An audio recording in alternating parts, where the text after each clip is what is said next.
क्या बन गया? क्या क्या आई है? तो काफी दिनों के बाद मौसी जी आ रखी थी मेरे घर। तो मैं सोचता हूँ क्यों ना मौसी जी को कुछ बनाकर खिलाया जाए। तो मौसी जी क्या खाना पसंद करेंगी, चलो मौसी से पूछ लेते हैं। तो बताइए आप क्या खाना पसंद करेंगी? चलो चिली पनीर बना दो।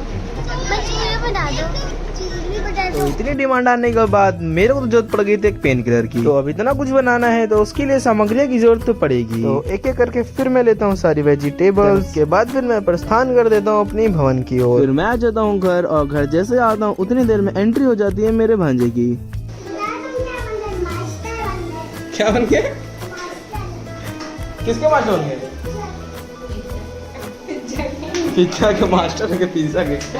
खैर सबसे पहले मैं छीलता हूँ आलू और उसके कुछ इस तरीके से कटिंग कर देता हूँ। एक एक करके सारे आलू चॉप करने के बाद हमारे सारे आलू रेडी हो जाते हैं। देन इसके बाद आती है बारी चॉपिंग करने की, तो मैं भी लग जाता हूँ फिर चॉपिंग करने में। देन इसके बाद बारी आती है प्याज की, फिर कैप्सिकम। तो इसी तरीके से एक एक करके चॉपिंग करने के बाद हमारा जितना रॉ मटेरियल है सब कुछ तैयार है। देन फिर हम लोग बनाते हैं फ्रेंच फ्राइज, मंचूरियन बॉल्स, फिर इसी तरीके से हम लोग बनाते हैं चिली पनीर की पनीर बॉल्स। तो इसी तरीके से अपने सारे ये वाले भी रॉ मटेरियल तैयार है। थोड़ा साफ सफाई का ढोंग रचने के बाद फिर मैं शुरू हो जाता हूँ अपना मेन काम करने में। तो इसी तरीके से फिर मैं बनाता हूँ अपनी एक एक करके सारी सामग्रियाँ। पहले मैं बनाता हूँ चिली पनीर, फिर उसके बाद मैं बनाता हूँ मंचूरियन एंड फिर उसके बाद चिली पोटैटो। देन इसके बाद सब फिर एंजॉय करते हैं अपनी अपनी मील। मैं भी ट्राई करता हूँ कि आखिर बना कैसा है। तो पहली बाइट में एकदम मजे आ गए, सही बता रहा हूँ। खैर आज के मिनी ब्लॉग में इतना ही। मैं मिलता हूँ आपको ऐसे नेक्स्ट मिनी ब्लॉग में, जब तक लिए बाय।